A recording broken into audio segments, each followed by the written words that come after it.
Hello! I'm joined here tonight by some current Hobart and William Smith students. Let's introduce ourselves. I'm Luis, class of 2018. I'm Phoebe, also class of 2018. I'm Eros from the classes of 2019.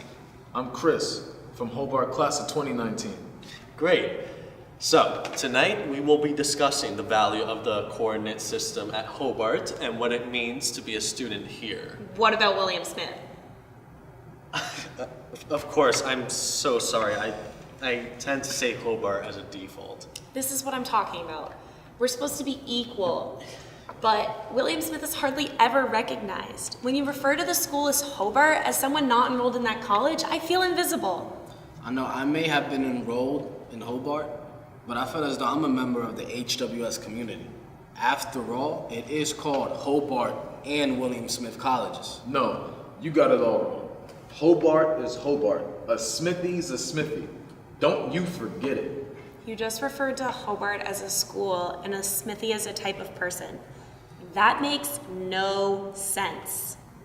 This is a discussion for another time because there are many names for both schools. So, my question is, given that gender is a spectrum, why does HWS take pride in a system that enforces a binary? What do you mean by that? It's simple. If Hobart is for guys and William Smith is for girls, then where's the in-between? Modern perspective is that gender is a spectrum. Not everyone is going to identify with either one or the other, so there needs to be some space for ambiguity. That's right. Even though I identify as male, I don't feel as though I have any connection with Hobart. And it's heteronormative, hypermasculine culture. It's made me feel isolated, and honestly, I thought about transferring a few times. Did you all know historically coordinate systems were implemented because on the basis that men and women had nothing in common academically, including what they were allowed to study? That's why it was put into place here at HWS, because women had no place among academic men.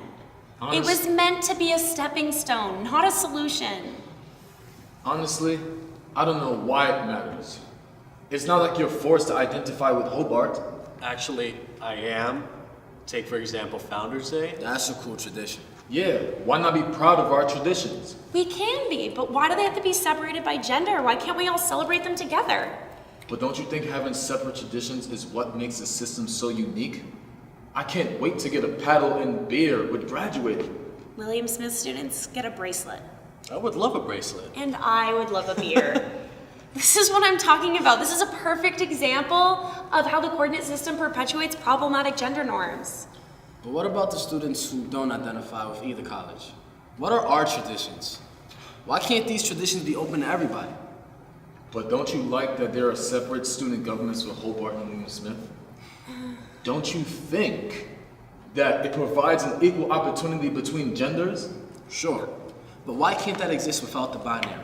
Without the separate colleges? Why can't it just be equal representation? Exactly. Every student on this campus wants to have their voices heard and feel that they have representation on an inclusive committee. But if it weren't for the system, the majority of people in positions of power would be Hobart students.